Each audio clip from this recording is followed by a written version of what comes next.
This is Kanzenshuu, the podcast, episode 374 for the week of February 8th, 2015.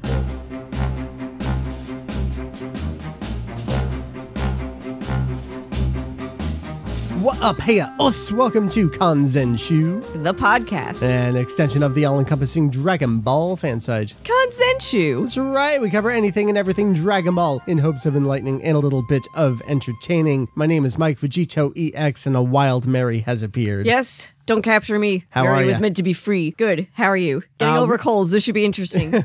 We've been sick as a dog here at Kanzenshuu headquarters. Swapping germs back and forth. Oh, it's lovely. And that's what it means to be married. That's right. It's kind of why there wasn't an episode last week. We were on a good track record right there. We had 2 in a row, and then we all got sick, and it was bad. But I definitely wanted to be here this week because Meri, Dragon Ball XENOVERSE, has released in Japan. That's right. But that doesn't stop me. That's right. Dragon Ball XENOVERSE hit Japan on the 5th. Europe is getting it on the 27th. North America is getting it a little bit earlier on the 24th. The worldwide PC release date is the 27th. So if you are PC Master Race, you have to wait a little bit longer there to the European release. I wanted to at least get in this week, hit up a couple quick things, and talk about my early first impressions on Dragon Ball XENOVERSE. Meri, you were here. We have been saying for years, you basically checked out. You've been done. Oh, yeah. That's it. I can't even tell you the order of games since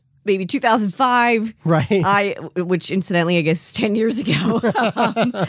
I couldn't tell you what makes those games any different from one another. This one, I think I will remember. Yeah. Not that I've actually, in the interest of full disclosure, have not put my hands on this game. That's okay. I've merely watched you play it. So I still wanted that perspective anyway, because you've said you haven't cared, and this is the closest you've come to caring. I want to know what that feeling of moderate, slight caring is like. Okay. From you. So we'll talk about that real quick. I don't have any special stuff to go through at the top of the show. We're going to hit up the tiniest of news because there's not much, and then we'll talk XENOVERSE. Basically, the news is there's some new character designs. You finally saw them. What do you think about Bulma's outfit for Revival of F? I think it's fantastic. She looks like a comfortable modern woman, That's and right. I want to steal her outfit. You were saying that the scarf outfit reminded you of... Green dress. That was it. Oh, I'm sorry, or purple dress. I don't know. There were like a couple iterations of that dress. I'm looking at the Battle of Gods poster, and I see that it's purple, but I could have sworn it was also green at the beginning of the Boo arc. There's that, and her movie 13 outfit was always nice and classy as well. Scudder's scarf. I like it. It's just jeans, t-shirt, cowboy boots, and scarf. And I like the revision to her haircut because it's not a bowl cut anymore. swoopy. It's just a little more modernized. Go Toriyama. Making with the good women's fashions. And then we've got Kame-Sennin, the turtle sage, the turtle hermit, looking pretty much like himself. Just, he's there. He's got clothes. Much to his chagrin. Great. And then sticking with the movie real quick, we have Moimoiro Clover Z not only contributing a song, but now guest voices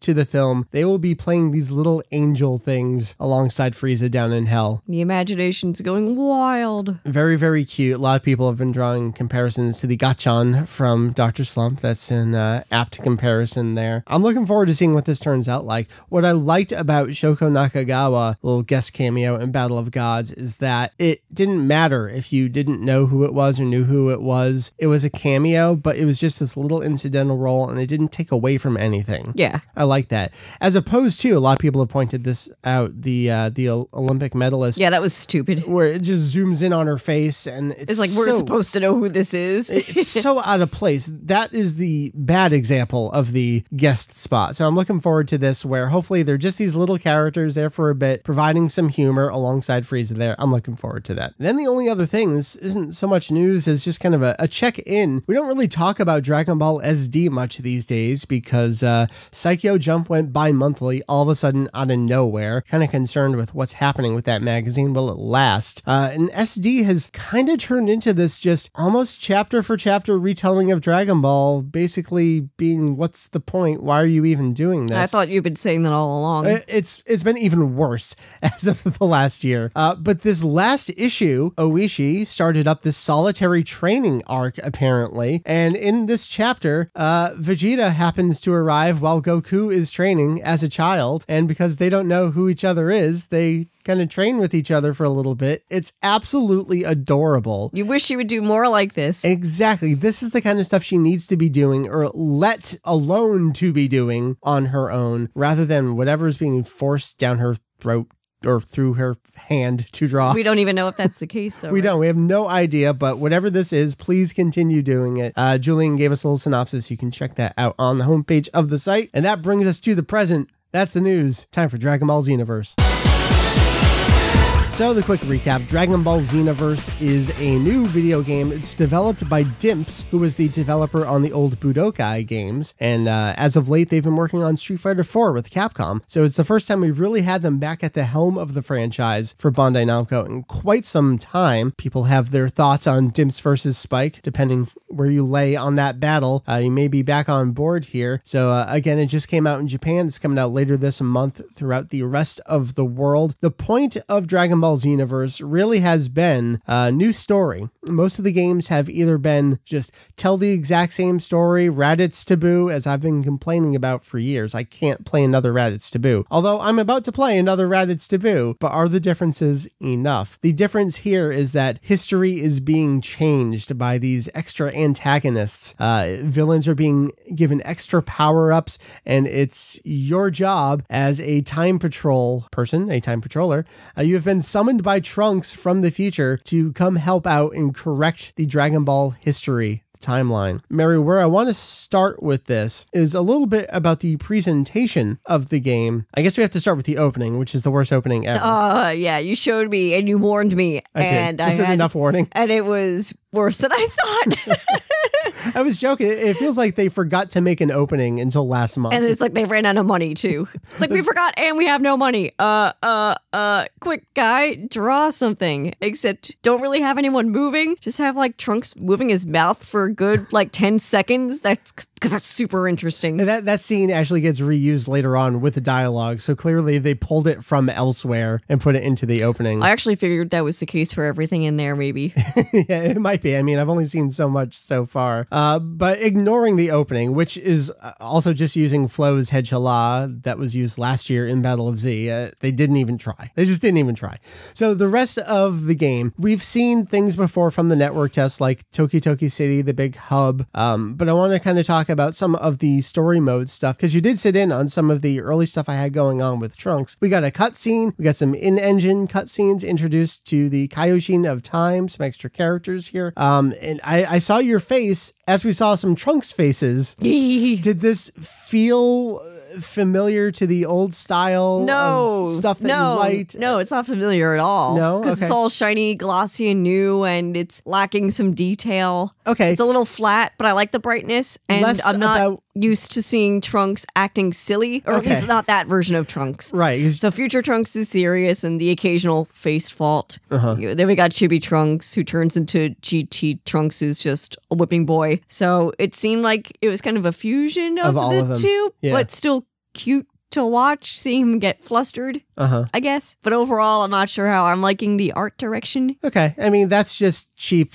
shiny digital artwork these days. Yeah. I guess I wanted to talk more about the interactions with the characters, and we haven't seen a whole lot just yet, but just that flustered Trunks, that does feel like a good combination of the future Trunks that we saw where he's kind of dealing with his parents that he hadn't met before, but now he's older and he has this like time problem that he's responsible for fixing, and he's got a lot to deal with, and he seems to be on his own. I like that Trunks was given more responsibility and actually something to do. Like the fangirl in me is really excited about that. Yeah, he's playing a focal point. It's like, good. Here you got a person with really good potential and the ability to travel through time. Let's actually do something with it from a story perspective. Exactly. And it's glad to see, here we are in 2015, we're finally getting something different, which is super awesome. And of course, they're pulling a lot of this from Dragon Ball Online, which is now a defunct MMO, totally done at this point. So they're pulling in a lot of that Dragon Ball Online story, which included Time Patrol Trunks and you as a Time Patrol person correcting the timeline. We're going to have Mira and Toa, and then we're going to have a new person on top of that, Demigra, who you haven't seen yet, Meri, but he's going to be much later in the story. You saw a tease of him in the opening. We'll get to him in due time. But so the history changing and correcting, is that what's interesting for you so far? That's probably the only thing that's interesting. Although the online aspect seems like it could be interesting as well, how you go through town and you can talk to people. Do you actually fight with people online in this game? Yeah, you can. I mean, the interactions with people are limited to preset inputs. I think there's, if I remember from the network test, there's like 4 pages of 10 things you can say. It starts with konnichiwa and just kind of goes down the list. Then you have actions you can do, and everyone's favorite one is lying on the ground dead like Yamcha. It seems to be everyone's favorite thing. But you can do online fights. The story mode is your own to play through, but you have regular versus battles and then these parallel quest battles. You can do those by yourself by selecting computer teammates, or you can also play those online with other people. So you just kind of lobby up and you say, I want to do this fight, and anyone else who's looking to do that fight can join up with you. So you don't really get a chance to chat with them unless you're playing with friends and you play over voice chat, that kind of thing. But it is this kind of wading into the MMO waters with a fighting game. Just very lightly. Very, very lightly. I mean, just like I said, the interactions you can make are super, super limited, but just queuing up to do those kinds of fights and just having everyone else's character wandering around in the world, it really does feel like this fleshed out, just even this early on, it feels like there's a ton of people out there that are playing the game. And there's a great mix of characters people have made. You can do human, you can do Saiyan, you can do Namekian, you can do Frieza's clan, and you can do Majin. So there's a good balance of people out there, and there's so many extra customizable options down the road. There's all sorts of red ribbon gear and that kind of stuff. So, I mean, you can make yourself look like 17 or 18 if you want to, even though you're not going to be. So you'd be a human, but you'd look like an android. Yeah, exactly. So you have those options. I feel like that would be the second most fun part of the game. Yeah, collecting all that kind of stuff. And customizing your dude or dudette. And I can tell you, that's been the toughest thing for me so far, because on the Kanzenshuu totem pole of understanding Japanese, it's not even close. It's like Julian, Jake, much lower Heath. And then I'm off on like a different list somewhere. Yeah. The list that says, Meri, do you know what this says? The two of us sitting there reading Kana out loud, like, oh, we got it. You know, I'm good with reading names. Like, I can read every character's name. I got those visually remembered at this point. So as I'm training under Raditz and collecting all of his outfit stuff, I'm totally good there. I can, see, oh, this is Raditz's little leg thing, and it's got his red band around his leg, that kind of stuff. What's interesting is that the customizable stuff that you get does affect your stats. Now, I know a lot of people were concerned, well, what if I want to wear things that have lower stats, but I really like how they look? And I'm still so early, I don't know how that's going to play out, and especially because I'm playing it in Japanese, I don't know how that's going to play out. So that'll be something to really dig into in the localized version when that comes out later this month. And I can say the extra item stuff, that's been my limit, where it's just too much for me right now. I'm getting by totally fine playing through the story mode, playing through the parallel quests, and even though I can't necessarily read what all the extra descriptions are on the parallel quest missions, whatever the conditions are, they're usually obvious enough, or if you play well enough, you kind of unlock whatever the extra fights are within them. A lot of people had trouble with that from the Japanese network test, where I saw this all the time when I was playing online with people, where they didn't know you had to press R1 to lock on to the little thing in the sky to go to the next stage of the level. Seems like people have figured it out by now. They've had enough time with the network test earlier on, and now the final release. And I'm sure there's a lot of Japanese players out there as well that are able to actually read the video game that they've purchased. So that seems to be going fine. But right now I've played through, I'm into the Frieza arc. I'm up to the end of the Ginyu stuff. So I'd say I'm still pretty early on in the story. There's obviously a lot more for me to play. I've been doing all the parallel quests that open up to me as I go. There have been some really difficult ones. The Ozaru Vegeta, the Great Ape Vegeta fights, those have been fun, interesting, and challenging, where you kind of have to wear him down and then you kind of break his, it's like if he's got guard up the whole time, it's like a guard break, and then you can do the damage. So there's a lot of different mechanics in some of those fights that I've been enjoying. But that's how far I've played so far. I haven't had a whole ton of time with it, but I've been enjoying the hell out of what I've played so far. I guess it's worth saying I'm playing on PS4. It definitely looks better than the PS3 version did on the network test, but not significantly so. It's not going to absolutely blow you away. This is very clearly a split generation game. This isn't going to be like, oh my God, I'm playing finally on the new generation of consoles. It almost, I don't want to equate the look to Burst Limit, which was the first HD Dragon Ball game. But in a way, I mean, that was a Dimps game. So it kind of feels like that, and they're bordering between the two generations. But there's so much else going on. There's so many characters on screen. At least on PS4, there's a ton of particle effects with all the blasts, that kind of stuff. And I have heard that on the previous generations that the frame rate does take a hit at points. It's been silky smooth the whole time on PS4. It is locked to 30 frames a second. We did hear that the PC version is going to be able to go up to 60 frames a second. So if that's something you're looking for, you definitely want to check out the PC version. But the game feels totally smooth, which is insane to me because I think back to that network test, which basically didn't work for the first couple hours it was available. They've come so far into the final version of the game. I'm really impressed from that perspective. So Meri, we talked about what's interesting you from the story perspective. From a visual gameplay perspective, what does the game look like to you? I actually want to talk more about what it sounds like. Okay. Because I remember I was in the kitchen when you were playing, and I remember being extremely frustrated that it sounds like every other game ever, and I wouldn't be able to tell it from anything else, but I guess it's because they use sound effects from the show, and that keeps the authenticity up. It sounds like it is Dragon what Ball. It is. Yeah. But part of me kind of wishes, like, I wish it was just a little different, but then being different would be troublesome. And what would that be? I don't know. How do you make a Dragon Ball game? That's the problem. I don't know. Sound different, but still like Dragon Ball. That's really tough. One thing is that the characters are talking all the time, which is really nice. The Trunks thing coming through your controller was weird and cool, I guess. It was very cool. So on PS4, you've got a speaker in the controller, and Time Patrol Trunks is talking through time to your missions about what's going on. I forgot, it was something during the Ginyu and the body changing back and forth. I remember him saying something like, oh, this one's okay, this is like supposed to happen, something like that. And so you get it coming through the TV speakers a little bit, but then you get this nice echoey version coming through the controller. I thought it's a super, super nice touch. It's just a little thing. It adds to the atmosphere. It definitely does. So you're thinking it sounds a lot the same other than some of the Trunk stuff going on. Yeah, and the visuals, I mean, I haven't really watched a Dragon Ball game be played in several years because I just get frustrated, but it looks kind of the same. It does. You know, this is, again, made by Dimps, who made the Budokai series, but this is not a 2D field fighting game. This is a 3D full free-roaming fighting game. So from that perspective, it does look a lot like the Sparking, the Budokai Tenkaichi, the Raging Blast games by Spike. It does look a lot like those. And as I was talking about with the network test, it feels like a fusion between the two types of styles. You're definitely flying around like a Spike game, but the way the button combinations work and some of the combos feel, it feels much more like a Budokai game put into that style of game. And I think that's a nice marriage of the two. I'm still super early on, but as I get more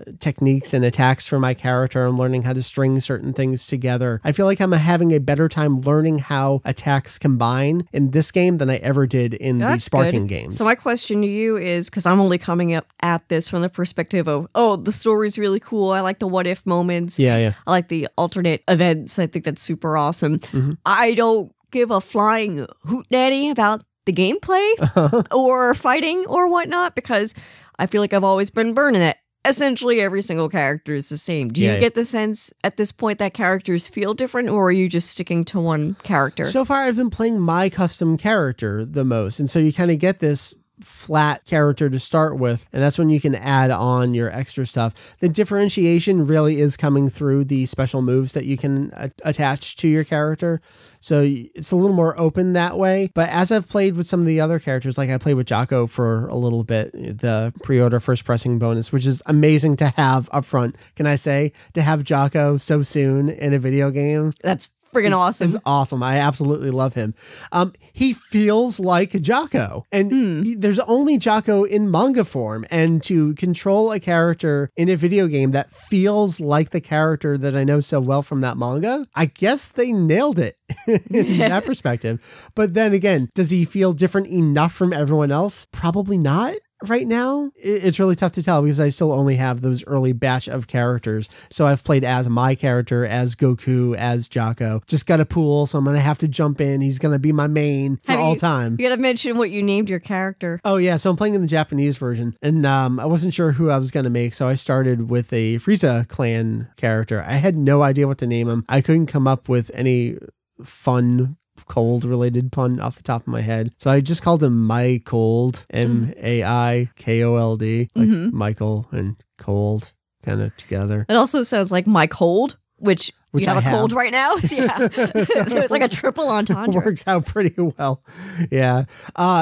Let's talk about some of the customization options. I was kind of blown away. Kurize's head was one of the That's awesome. available options. That was super cool. And then the last set of horns was Chilled's horn from episode of Bardock. So I really feel like they nailed the recent stuff. Yeah, the recent stuff and that attention to detail. Like, all right, if we're going to make these, what kinds of options can we give them? And then you can do things like Kula's face mask and all that kind of stuff. And there's just, I really feel like you can make the character you want to make to a pretty good degree. So you can have, I think it's up to 6 or 8 custom characters, something like that. So you can make a whole bunch. I'd make one. Yeah, all right. So you're going to be on task for making I'll make one and I'll just barf a bunch of stuff on it. As I unlock everything. Yes. Great. So again, it's super early right now.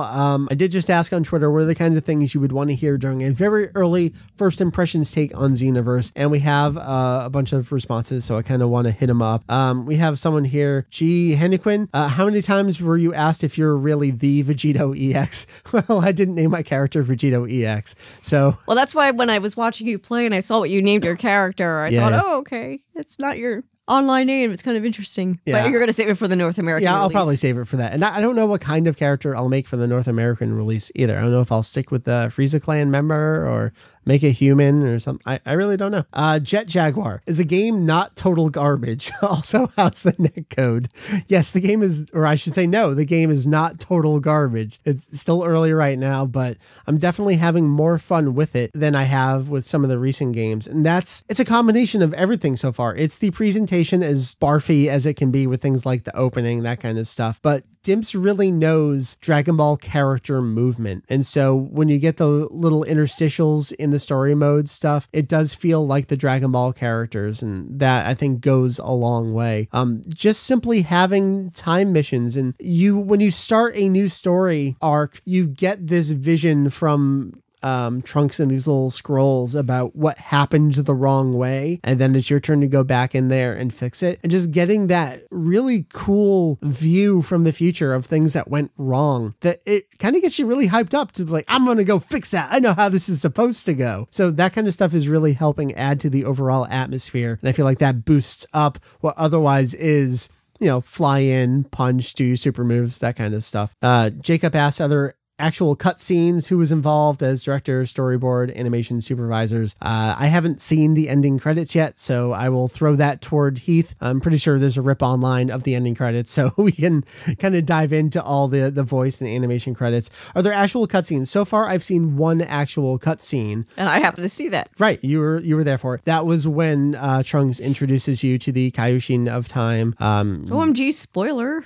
We saw her character design ahead of time. They've been promoting her, so we know she's there.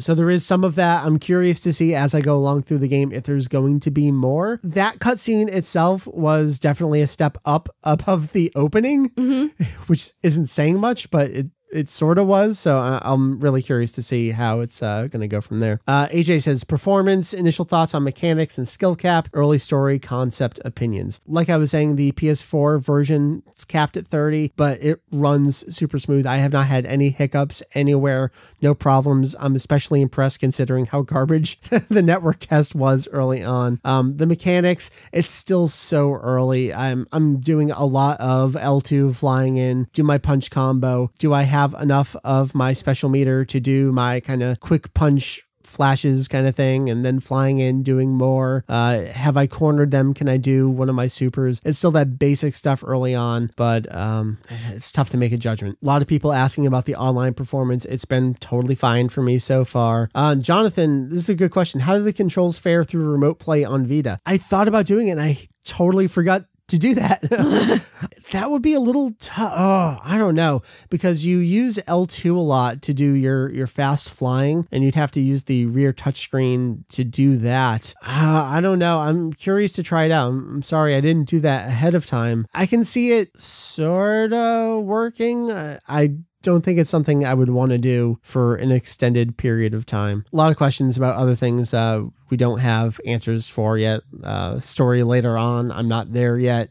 More credit stuff. Again, I'll throw the ending credits at Heath and let him transcribe and translate everything there. But Meri, that's kind of my early take on Xenoverse. It's only been a couple days since I've had the game. Too bad it didn't come in when you were sick. Or I should say, too bad you didn't get sick now. Later. Yeah. Yeah, and my dilemma now is, how much time do I sink into the Japanese version, knowing that I'm going to be replaying everything when the North American version comes out? And do I keep playing them side by side? I've been having so much fun with it, I don't mind continuing to play through it. And I feel like I'll be able to cruise through those early parts in the American release when that comes in. Although you do hit a roadblock at certain points. You do level your character up as you play. And there was definitely, when I first unlocked the Frieza arc, I was not able to complete those battles without heading out and doing some of the parallel quests and just general leveling up missions. So it's not like I'll be able to get into the American one and just blaze through the game. I'll have to do a little training and leveling up there. But that's Xenoverse first impressions from a couple of sick people in New Jersey. I would say overall optimistic. Yes, overall optimistic. We're going to call it quits here because my voice, I don't think I can take anymore. We're just at about 30 minutes of the raw recording. There was a lot of hacking and coughing and stuff in there. A lot of stuff left on the editing room floor. We'll see. Time for tea round 2. I'm dying. We'll see where this ends up. I always hate doing a podcast recording when I'm sick, but Xenoverse has had me so excited that everyone else has to suffer along with me as I'm enjoying the game. So, Meri, it's been a pleasure having you along for a short ride here on the show. I'd say you got anything you want to plug, but you're just... No, not so much. Nothing. With the plugging. But I do appreciate being asked to pipe in, even though I have not played it. Fine. I want the outside perspective. Yes. Are you even remotely excited? And we got that. I'm kind of more excited hearing you talk about it. Yeah? It's changing my mind a little bit. Well, good. I'm a good persuasive speaker, you are. I suppose. A better persuasive writer, too. That's right. That was Meri. My name is Mike VegettoEX. You can check us out, www.kanzenshuu.com. Meri, I see you looking at the bookshelves here. So I don't go in the basement that often, guys. It's gross and scary and cold down here. It's not gross anymore. We've made it less gross in the recording booth. However, we do have a badass wall, which I encourage Mike to take photos of and put online. I think I have It's so colorful. It is. It's where Julian sends us his crap because we have more space here in the wilderness of America in our big-ass basements compared to compact little Japan. It's very true. So we're kind of like a little library here, and I can't stop looking at how colorful it is. It is I'm very fascinated by the colors and the new posters. We can say Heath gets all the weekly jumps. I get everything else. Jesus, tap dancing Christ. Yeah, there's a lot of cool stuff over here. We're going to run out of room again. I'm looking at, we have in our corner, boxes of old EGMs. I'm thinking it's time to migrate those to the garage. No, because then they'll get like cold water damage, stuff like that. Yeah, EGM 93 to 98, EGM 99 to 08. I have a lot of EGMs. Think there'd be water damage in the garage? Yeah, just the cold and the dampness out there. Yeah. What do you think this basement is? No, we got that dehumidifier out there. This is perfectly fine. Okay. It's very colorful. It's very nice. It is very colorful. Things are a little more organized. Meri, what social places does Kanzenshuu have? Let's see if you know. Facebook, Twitter, Google+. You don't have a Tumblr, do you? We have a Tumblr. Oh, wow. Do you have Pinterest? No. Nah. I think that's it. Okay. Good there job. you go. Check us out on the internets. That's gonna do it for Meri. My name is Mike. We got Heath, we got Jake, we got Julian. They'll be with us at some point in the future. We have many topics. Most of the time Heath and I get together, we just talk about beer though. So nothing wrong with that. There's nothing wrong with that. Been a pleasure. We'll see you next time on the show here at Kanzenshuu.